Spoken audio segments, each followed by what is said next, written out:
비유와 상징 문제 풀어보겠습니다. 1번.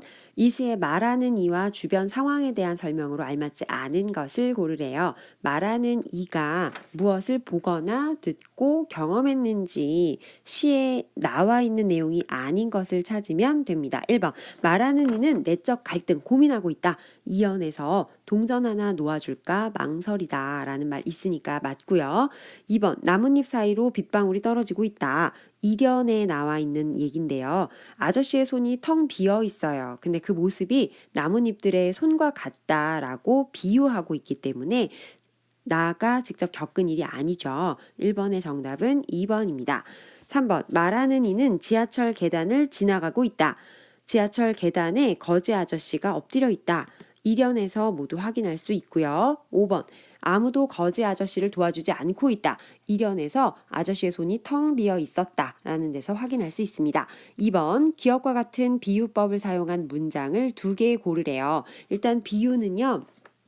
공통점을 가지고 있는 다른 것으로 빗대어서 말하는 겁니다. 사랑은 수행평가다. 왜? 매일매일 하는 거니까 힘드니까. A는 B. 사랑을 수행평가에다가 비유하고 있는 거죠. 근데 이 비유법은요. 모양에 따라서 좀 다르게 구분을 해요. A는 B. 사랑은 수행평가다 라고 하면 은유법이라고 하고 사랑은 수행평가처럼 힘들다. 뭐뭐처럼 뭐뭐같이 이런 말을 사용하면 직유법이라고 합니다. 또 하나 사람이 아닌 사물이나 동물을 사람처럼 표현하는 경우에는 의인법이라고 합니다.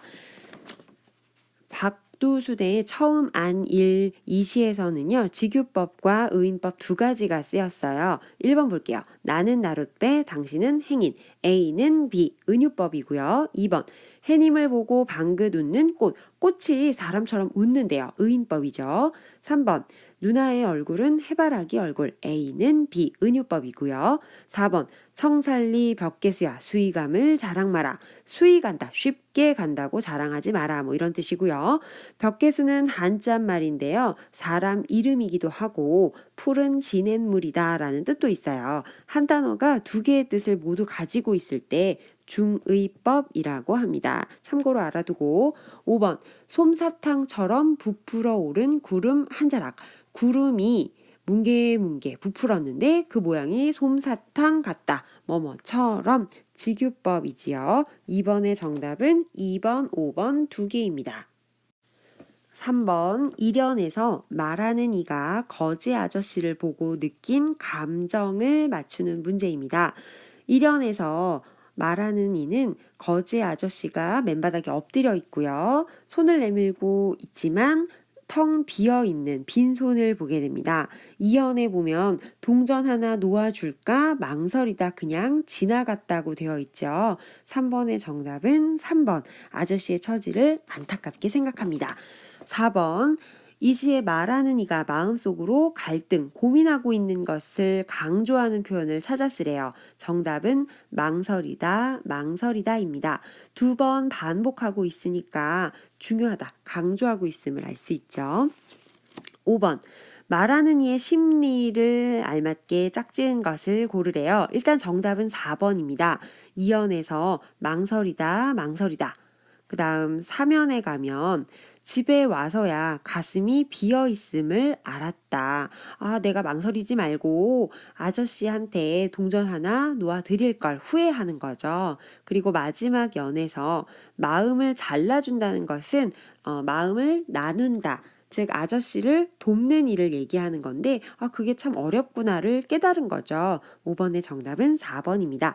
6번 이 시에서 말하는 이가 니은 가슴이 비어 있음을 알았다. 거지 아저씨의 손처럼 이라고 느끼는 이유가 무엇인가 하는 질문이죠. 정답은 2번입니다. 아저씨를 돕지 않고 지나친 것이 후회됐기 때문이죠. 7번 이 시의 제목은 처음 안 일인데요.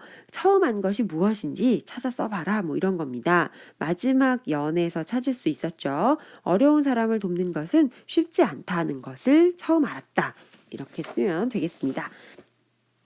자, 다음 8번으로 넘어가겠습니다. 윤동주의 새로운 길이라는 시인데요. 우선 시 내용을 좀 살펴보겠습니다. 이 시의 운율을 보면 일연과 오연이 내를 건너서 숲으로 고개를 넘어서 마을로 하는 구절이 똑같이 반복되고 있지요. 우리는 반복되면 중요해서 얘기하는 거구나, 강조한다는 거 알 수 있고 반복을 통해서 운율이 만들어진다는 것을 알 수 있습니다. 그런데 처음과 끝이 같은 경우를요, 머리수, 꼬리미, 상관 있다 라고 해서 수미상관이라고 합니다. 또 하나, 이 시에서는 일연을 보면 어디를 뭐뭐 해서 어디로 라는 같은 말이 반복되고 있죠. 이연에서는요, 뭐뭐하고 뭐뭐도 뭐뭐하고 나의 길, 새로운 길, 이렇게 길이라는 단어가 반복됩니다. 사면에서는 무엇이 또는 뭐뭐가 뭐뭐하고 뭐뭐가 뭐뭐하고 이런 비슷한 구조가 반복돼서 운율을 만들고 있습니다. 내용 한번 보죠. 일연, 내를 건너서 숲으로, 고개를 넘어서 마을로. 내와 고개는 내가 건너야 하고 넘어야 하는 것이죠. 장애물을 넘다. 그래서 내와 고개는 나의 장애물을 의미하고요. 숲으로, 마을로. 나는 간다는 의미죠. 그래서 숲과 마을은 내가 도착할 곳, 내가 갈 목적지, 이상향, 희망 이런 것을 의미한다고 볼 수 있습니다. 이연에서 어제도 가고 오늘도 갈 나의 길이라는 말이 나옵니다. 어제도 오늘도, 또 사연에 보면 내일도 나는 갈 겁니다. 늘 사는 것. 이 길은 인생을 의미하는 것인데 새로운 길이다. 늘 반복되지만 나는 이 길, 인생이 새롭다. 새로운 마음으로 살겠다라는 것이 이 시의 내용입니다.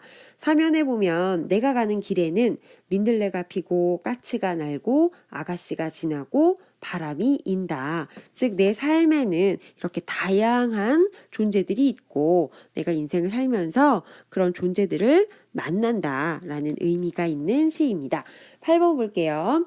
첫 연과 마지막 연을 반복했다. 수미상관을 한 이유로 알맞지 않은 것을 고르래요. 정답은 3번입니다. 시각적 심상은 말 그대로 이미지, 어떤 마음속에 어떤 그림 그리듯이 무언가를 상상해 보라는 거죠.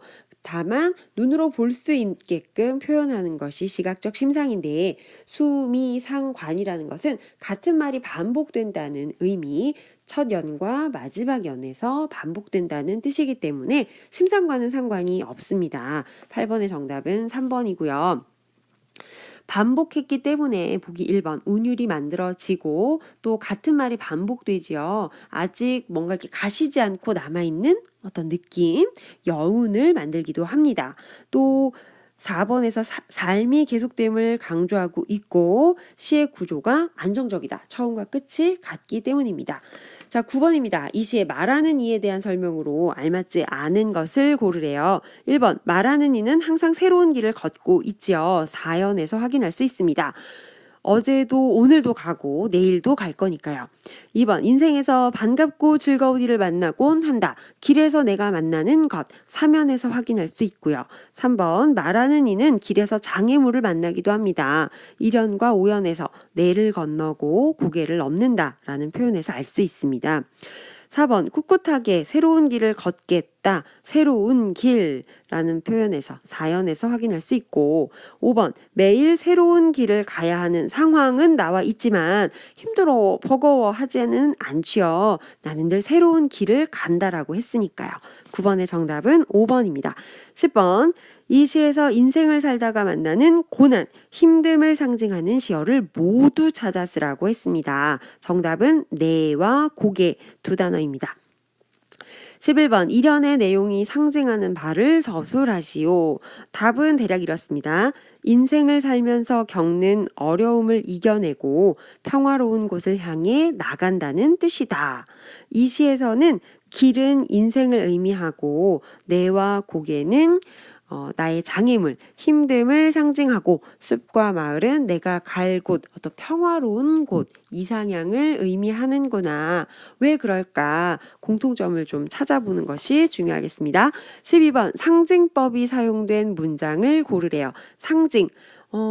눈에 보이지 않아요. 느낄 수 없어요. 좀 추상적이죠? 근데 이것을 눈에 보이건 만지건 해서 구체적으로 알 수 있게 표현하는 것입니다. 이 시에서는 길을 인생이라고 표현을 했었죠. 반대로 말했네요. 인생을 길이라고 표현을 했죠. 1번입니다. 내 마음은 호수다. 마음은 볼 수 없어요. 그런데 크고 넓은 물로 가득 찬 호수에 비유하고 있습니다. A는 비의 모양이니까 은유법을 사용하고 있네요. 2번, 이것은 소리 없는 아우성. 아우성은 와 소리를 내서 이렇게 크게 지르는 건데 소리가 없다. 그럼 아우성이라는 것하고 의미가 맞지 않지요. 이런 경우는 우리가 모순이라고 합니다. 3번, 내 누님같이 생긴 꽃이요. 꽃이 내 누님 같다. 뭐뭐처럼 뭐뭐같이라는 표현을 쓴 직유이고요. 4번, 돌담의 속삭이는 햇발같이. 역시 같이라는 말을 쓴 직유법입니다. 5번, 오늘 밤에도 별이 바람에 스치운다. 밤하늘, 어두운 밤하늘을 반짝반짝 비춰준다는 점에서 별은 힘듦을 이겨내는 어떤 희망을 나타내는 상징이고요. 바람은 지금 이 별을 흔들고 있는 겁니다. 희망을 흔들고 있는 것. 그래서 시련을 의미한다고 볼 수 있죠. 12번의 정답은 5번입니다. 비유와 상징은 좀 살짝 다른 것이죠. 상징은 추상적인 것을 구체적으로 표현하는 방법이다라고 했습니다. 은유, 직유 이런 것은 비유에 해당이 되죠. 마지막 13번입니다. 이 시의 주제로 알맞은 것을 골라라.